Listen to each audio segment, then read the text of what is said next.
네, 반갑습니다. 저는 테크 한스고요. 오늘부터 제가 가지고 있는 IT 경험과 지식, 그리고 지금 모르고 있지만 제가 관심 있는 부분, 그게 IT일 수도 있고 그 다른 컨텐츠일 수도 있는데요. 다양한 이야기들을 가지고 한번 같이 흥미를 유발하는 그런 시간들이 많이 됐으면 좋겠습니다. 저는 이제 이 동영상도 되게 여러 개째 지금 찍는데 지금 처음이다 보니까 굉장히 좀 어색하네요. 어색하고 뭔가 남긴다는 게 의미가 있는 거면서도 되게 부담스러우면서도 되게 좋은 것 같아요. 네, 그래서 그냥 개인이 가지고 있는 그냥 예전 노트북 가지고 사실 마이크 장비도 없고요. 그냥 일단은 이렇게 시작을 해보려고 합니다. 네, 개인적으로는 컨텐츠 편집도 관심이 있어서 지금은 좀 뭐 진짜 이런 초보적인 수준이지만 점차 뭐 그 프리미어도 쓰고 뭐 편집도 하면서 좀 사실 관심 있는 분야일 수도 있거든요. 제가 사실 영상 편집 쪽도. 그래서 뭐 네, 네, 그런 얘기들로 일단 시작을 하려고 합니다. 그래서 첫 번째 토픽 주제로서 기존에 이제 IT 업종에 계신 분들이나 아니면 또 뭐 업종 변경을 원하시는 분들, 그리고 또 이제 신입으로서 사회 초년생으로서 이제 뭐 자기의 직종이나 아니면은 IT 쪽에서 관심이 있는 분들, 그런 분들에게 이제 정보를 전달한다는 측면에서 한번 진행을 해보려고 합니다. 그래서 영상 길이는 한 10분 정도씩 잘라서 하는 게 맞는 것 같습니다. 그래서 뭐 하루에 여러 개 올릴 수도 있는데 일단 단위는 10분 단위로 해서 올리려고 하고요. 근데 지금 사실은 스크립트가 전혀 준비되지 않고 그냥 생각나는 대로 그냥 얘기하는 거라서 이게 어떻게 보면 좀 준비된 것보다 좀 내용상 미약한 내용이 많을 수도 있는데, 또 이렇게 찍는 것도 때론 의미가 있을 수도 있는 것 같아요. 왜냐하면 준비를 하게 되면 이 올리는 것 자체가 너무 버거운 것 같아요. 그래서 이걸 혹시 들으시는 분들에게도 의미가 있지만 이거를 녹화해서 제가 또 스스로 들어보는 것도 되게 의미가 있거든요. 그래서 이런 스타일로 일단 진행을 해보려고 합니다. 그래서 이렇게 해야지 오래 할 수 있을 것 같다는 생각이 들어서, 그래서 제가 첫 번째로 나눌 주제는 이제 한국에서 이제 IT 직종을 갖고 있으면서 이제 국내 회사에서 다니는 경우하고 외국계 회사에서 다니는 경우가 어떻게 다른지, 그런 부분들을 좀 비교하는 컨텐츠로 한번 진행을 해보려고 합니다.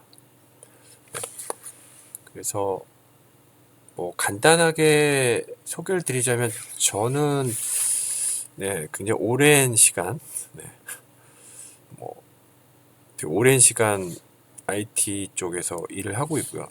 지금은 이제 외국계 회사를 다니고 있어요. 그래서 이런 컨텐츠를 한번 시작을 해봤고요. 사실 제 커리어에 대해서는 사실 좀 더 다른 분야에 대해서 얘기할 부분들이 많아서 그거는 차차 이제 컨텐츠를 올리면서 내용을 한번 보려고 합니다. 네. 첫 번째는 이제 국내 회사에 대한 얘기를 좀 해보려고 하는데요.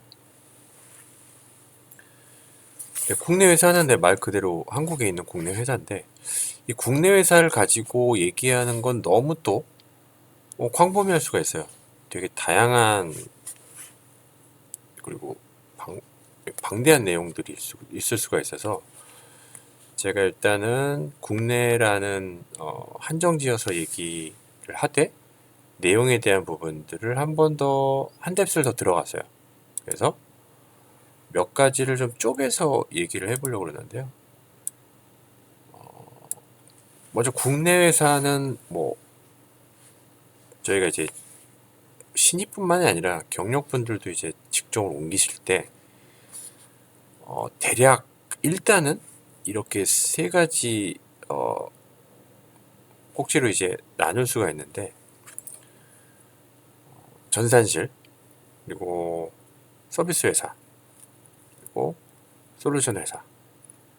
요게 사실 국내 회사에서 가장 일반적으로 나뉘는 기준 아닌 기준이고요. 한 개씩 보자면 이제 전산실 같은 경우는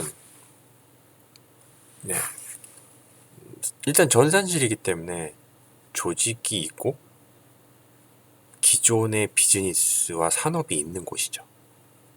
즉 그들의 비즈니스에 도움이 되기 위해서 IT 자원과 자산들을 사용하는 거고, 그러한 일들을 하는 게 소위 말하는 이제 전산실인 거죠. 네. 그래서 전산실은 전산실도 굉장히 다양합니다. 회사 규모에 따라 다양하고 많은 것들이 틀린데 근데 이제 중심적인 건 그거죠. 약간 모든 시스템이나 업무들이 원래 그들이 하던 산업이나 비즈니스에 최적화되어 있고 거기에 사용이 된다는 거. 네. 그런 부분들이 있는 것이고요. 그래서 전산실은 뭐 9시부터 6시까지 뭐 일하는 패턴이나 체계가 잘 잡혀져 있어요. 대다수가 그런 기업적인 시스템이 잘 완비된 곳이라서 사람들만 좋고 회사 규모만 어느 정도 받쳐주고 뭐 월페어나 이런 복지 같은 것도 잘 되어 있으면 당장은 되게 오랫동안 일할 수도 있고 일할만 합니다. 네. 근데 이제 전산실은 이제 좀 소모성의 역할, 아레나를 보자면 이제 소모성의 역할을 많이 하고 뭐 3에서 6개월 정도는 새로운 거를 계속 알아야 되고 알 수밖에 없지만 한 6개월 정도 지나면 또는 1년, 2년 정도 지나면 일이 굉장히 많이 반복됩니다. 반복되는 게 있고 굉장히 때로는 지루할 수도 있어서 어떤 조직들은 뭐 약간 기술 중심보다는 사람 중심인 경우도 많고, 어떤 전산실 같은 경우는 전산을 잘 모르는 인력들도 되게 많아요. 네, 그래서 때로는 이제 신입분들 같은 경우는 좋은 사수를 만나고 싶어 하실 거예요. 근데 이런 전산실 내에 기존의 이제 그 시니어급들 뭐 상급자분들이 좋은 기술을 갖고 있는 사람들이 많기보다는 기존 업무 중심으로 많이 하던 분들이 많이 포진해 있다 보니까 좀 기술적으로 많이 집중하고 싶어 하는 분들에게는 적합하지 않을 수도 있다는 생각도 좀 들거든요. 그래서 이 시간을 보니까 9분 좀 넘어가고 있는데, 일단은 오늘은 지금 이거는 이제 전산실에 대한 얘기만 좀 해야 될 것 같아요. 그래서 일단 첫 번째니까, 네. 그래서 국내 전산실은 진짜 이 전산실도 천차만별이긴 한데요.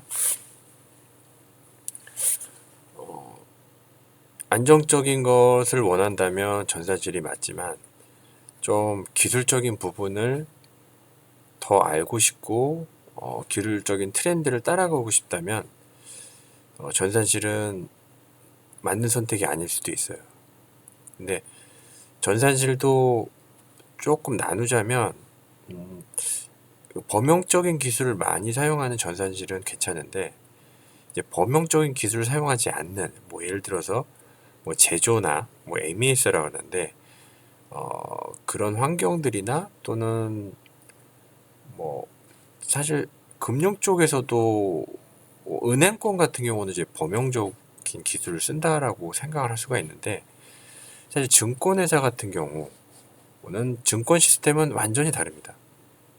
그래서 만약 전산실을 증권회사에서 시작하게 되면 그 바운더리가 조금 전문성은 있지만 좀 범용적이지 않게 될 수가 있어요. 그래서 여기서 있다가 나와서 증권 외의 다른 부분을 하려고 할 때 약간의 어떤 배려가 있어요. 약간 장벽 같은 게 좀 있을 수 있어서, 왜냐하면 이제 증권 같은 경우도 그 안에 있는 시스템들이 굉장히 방대하고 해야 할 부분들, 알아야 될 부분이 되게 많거든요. 그러니까 그런 부분들에 많이 이제 포커스해서 일을 하고 진행하다 보면 자기가 정작 따라가야 될 기술 트렌드를 잊거나 또는 힘겨워서 그걸 놓치고 또는 어떤 공백이 생길 수 있는 부분들이 있어서